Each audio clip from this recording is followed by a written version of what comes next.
Hi there. Welcome to Learn English Every Day. Here, you'll hear slow, clear English to help you learn with ease. Let's begin. Let me ask you a somewhat personal question and take a moment to really think about this. Have you ever felt like you simply were not, like you just weren't enough? Wow. That is quite a heavy question to start with. It is, yeah. Yeah. But maybe you felt, like you weren't smart enough for your job, Well, or maybe not rich enough to impress your friends. right. And I think this is a massive one for so many of us, just not thin enough or not attractive enough, just plain old, not enough. It is heavy, but you are absolutely right to ask it because that very specific feeling, that deep fear of not being enough, it sits right at the center of the human experience. I mean, it drives so much of what we do every single day. Exactly.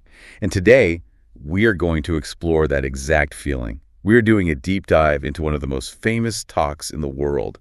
It's called The Power of Vulnerability, and it's by a researcher named Brené Brown.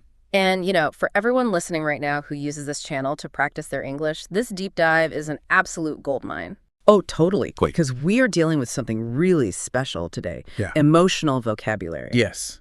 The specific English words we use to talk about our deepest feelings and our relationships.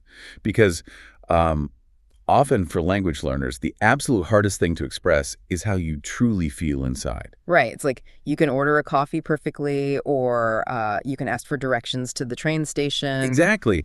But trying to explain a complex concept like shame or vulnerability, that is just on a completely different level of English fluency.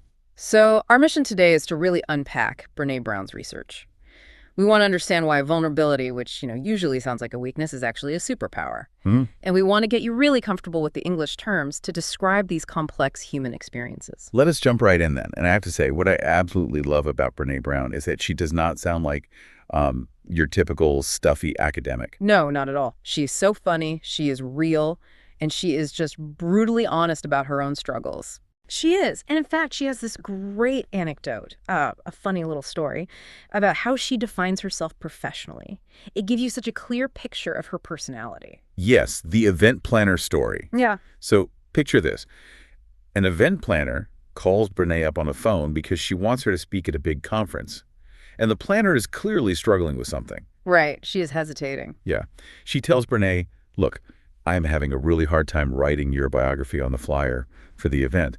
And Brené asks, well, what is the problem? And the planner basically says, well, I saw you speak, and I was going to call you a researcher, but I'm afraid if I put the word researcher on the paper, no one will come. Because they will think you are boring and irrelevant. Ouch. I mean, that is harsh. It is so harsh. But, there is a cultural stereotype there. We hear the English word researcher, and we often think of people in white lab coats who just look at numbers all day and do not understand real life. Precisely. The planner basically told her, you are not boring, but your job title is very boring. Exactly. So the planner suggests a change. She says, I like your stories. You tell great stories on stage. So I'm just going to call you a storyteller. And this caused a massive identity crisis for Brown. It really did. You have to remember, she comes from a very strict academic background.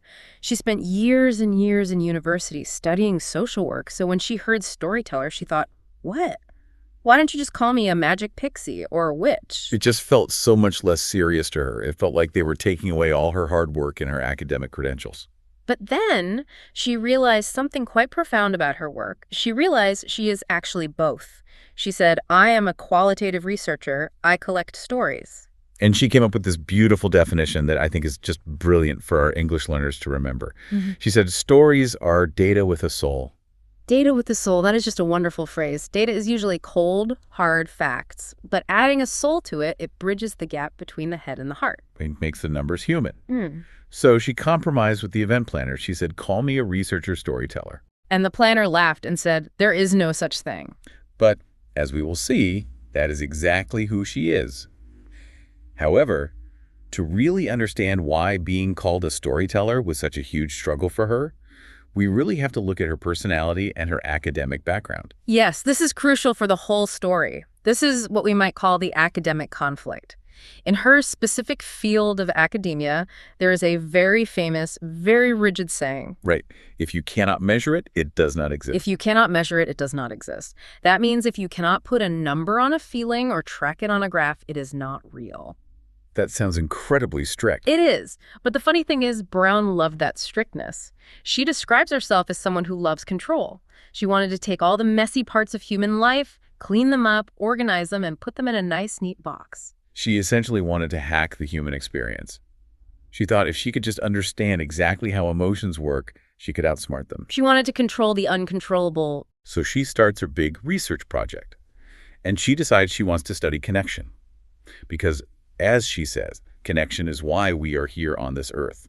It is what gives purpose and meaning to our lives. But when she started asking people about connection, she ran into a massive problem, a problem that completely changed her entire career. What happened?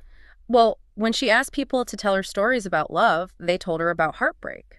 When she asked them to talk about belonging, they only told her about being excluded or left out. That is so interesting. It is like you cannot talk about the light without talking about the dark. Exactly. People could not describe connection without describing the deep pain of not having it. And in doing this, she stumbled upon a concept she was not even looking for. A specific, unnamed emotion that acts as a giant wall blocking human connection. She discovered shame. Okay, let us stop here for a second and really unpack this word for our listeners. Yeah. Shame. It is a very strong word in English.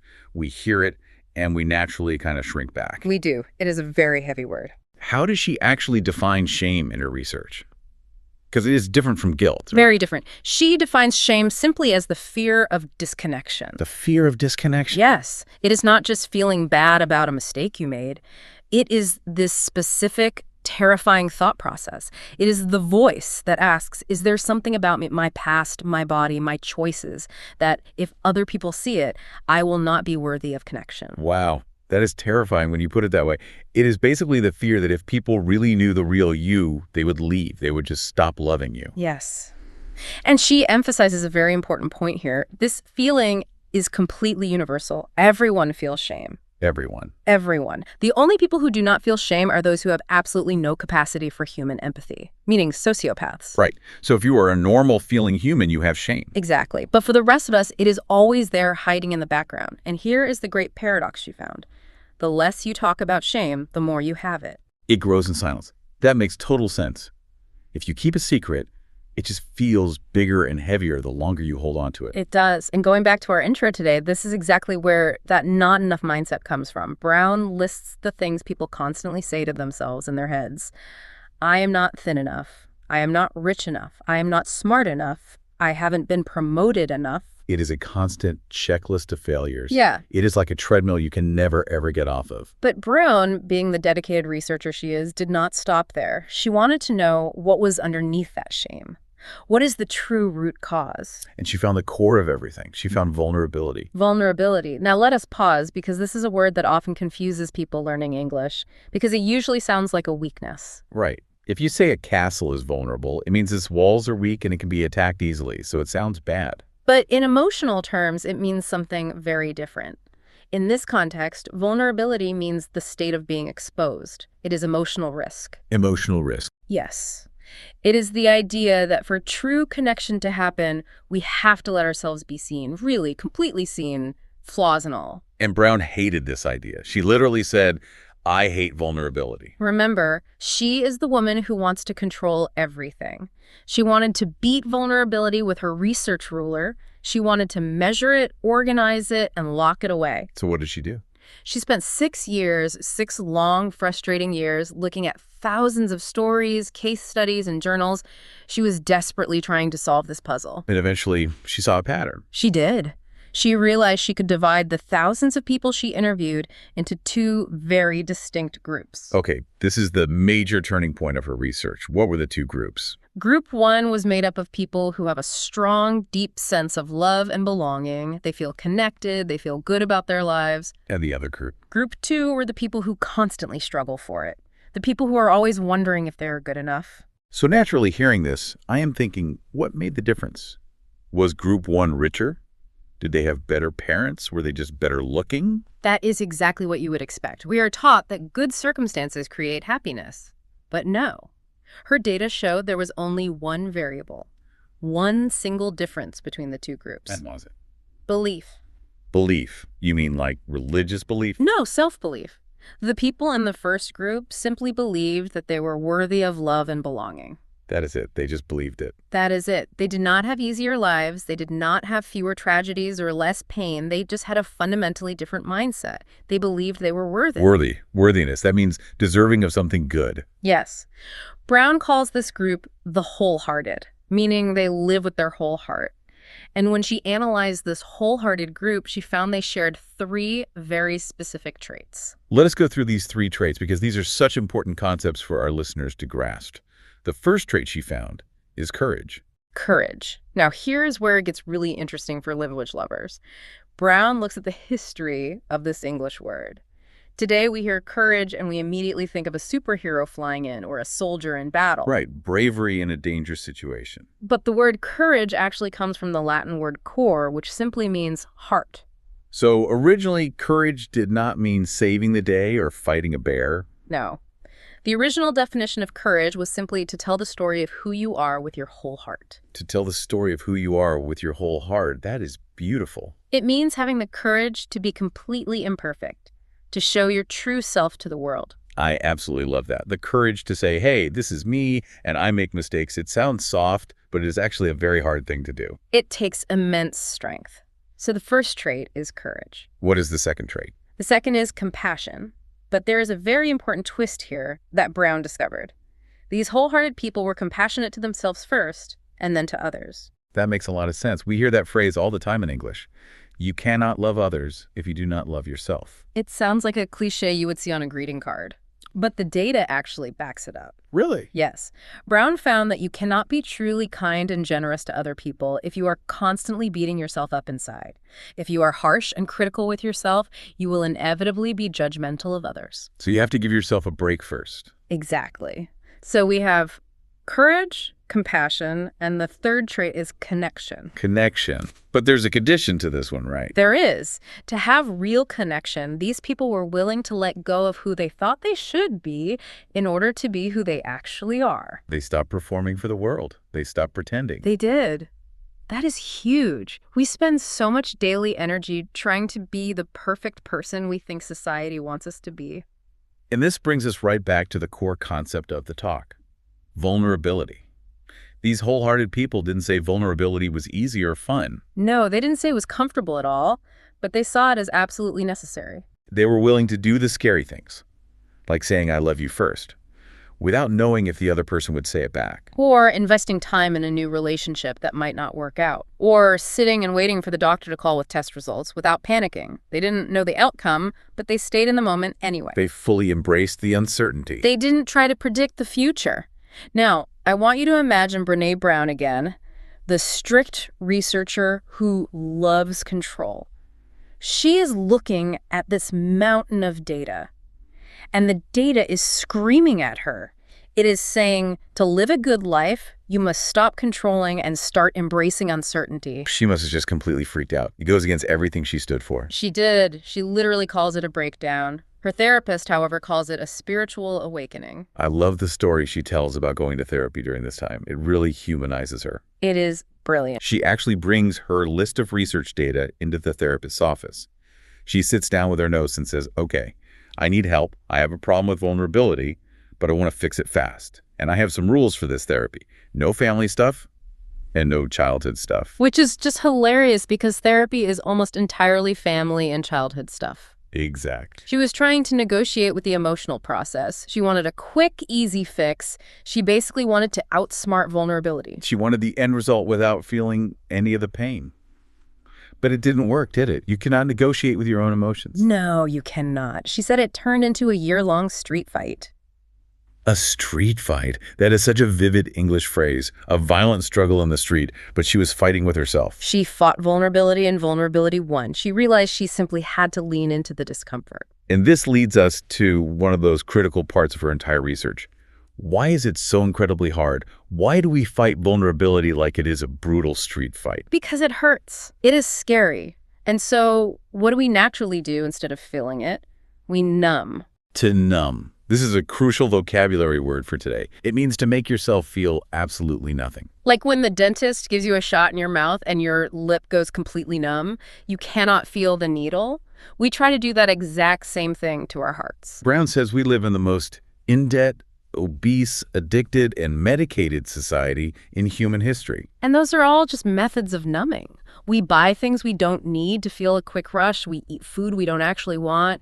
We take pills to escape our thoughts. We numb because we simply do not want to feel the pain of shame or the fear of uncertainty. Brown has this very funny but very relatable quote from her research. She says that when we feel shame or fear, we look at those feelings and say, I don't want to feel this. I just want a few beers and a banana nut muffin. A banana nut muffin. It is such a specific, funny example. Yeah. But we all have our own banana nut muffin. We do. Maybe your muffin is scrolling through social media videos for 3 hours straight. Or maybe it's working late at the office every night just so you do not have to go home and deal with your family. We just want to make the bad feelings go away. But here is the critical lesson. This is the ultimate danger of numbing.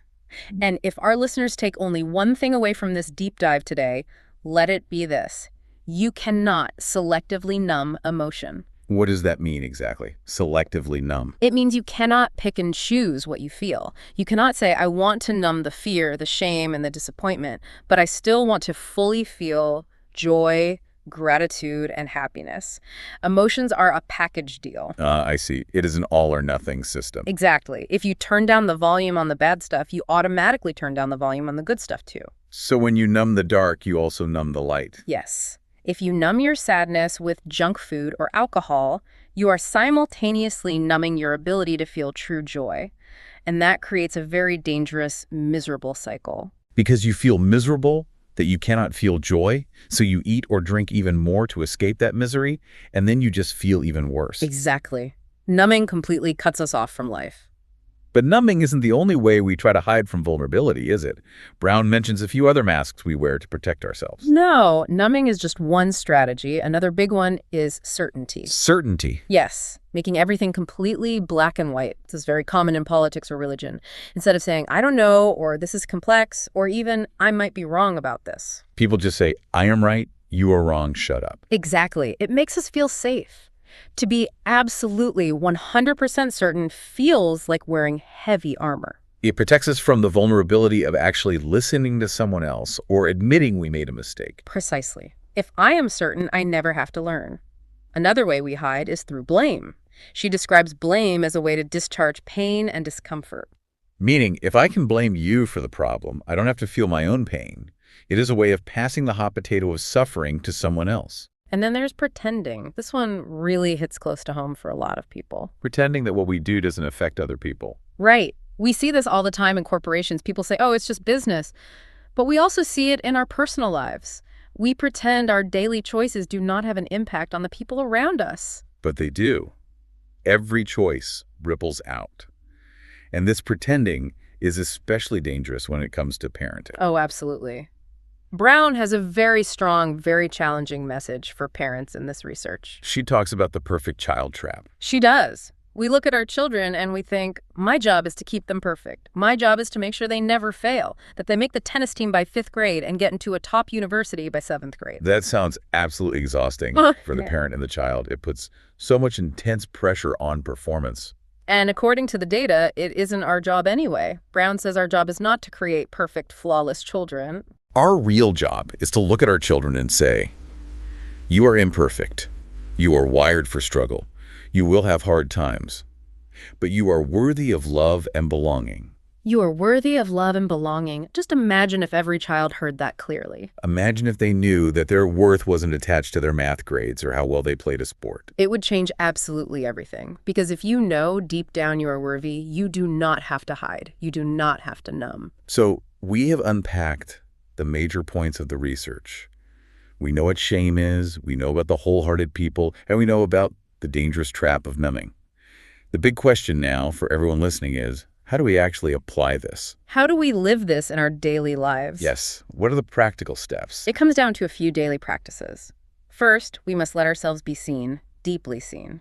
Even the messy parts we don't like. That means being honest about how we feel, even when it is hard to say the words in English or your native language. Second, we have to love with no guarantees. That is the scary part. To love someone is to be completely vulnerable, but the alternative is not loving at all.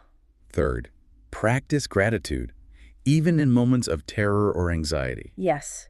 When you are afraid, instead of imagining the absolute worst-case scenario, stop yourself and say, I am just grateful to have this moment. And what is the final application? The final one is a mantra, something to repeat to yourself every day. Believe that I am enough. I am enough. It sounds so incredibly simple, but it's truly revolutionary. Brown says that when we start believing I am enough, we stop screaming and we start listening.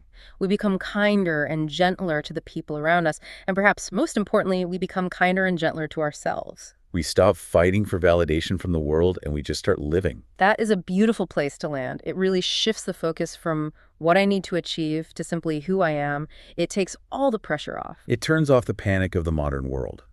You do not need to be richer or thinner or smarter to be worthy of connection. You just need to be you and be willing to let people see you. So true. So as we wrap up this deep dive today, I want to take a second to reflect on the journey we just went on. We started with a strict researcher who wanted to control the world with data, and we ended up with a profound lesson about letting go of control. It is a journey from the head to the heart. And for our listeners practicing their English today, let's quickly review those key vocabulary concepts one last time. Great idea. First, vulnerability is the courage to be seen. Shame is the fear of disconnection. Numbing is how we try to hide from our feelings. And worthiness is the key to breaking the cycle. Believing you deserve love. I want you, the listener, to take a quiet moment today. Think about your own life. Where are you numbing? Where are you hiding? Are you reaching for that banana nut muffin or endlessly scrolling on your phone just to avoid a difficult feeling? It is a hard question to ask yourself, but asking it is the very first step to becoming wholehearted. It absolutely is. And I will leave you with this final provocative thought to carry with you today. We often think we need to change everything about ourselves to be happy or successful. But what would change in your life, in your relationships, in your work, or even in your confidence speaking English if you truly believed, right now, today, that you were already enough? Just exactly as you are. Thanks for joining us on the Deep Dive. Keep learning, keep listening, and be brave. Goodbye, everyone.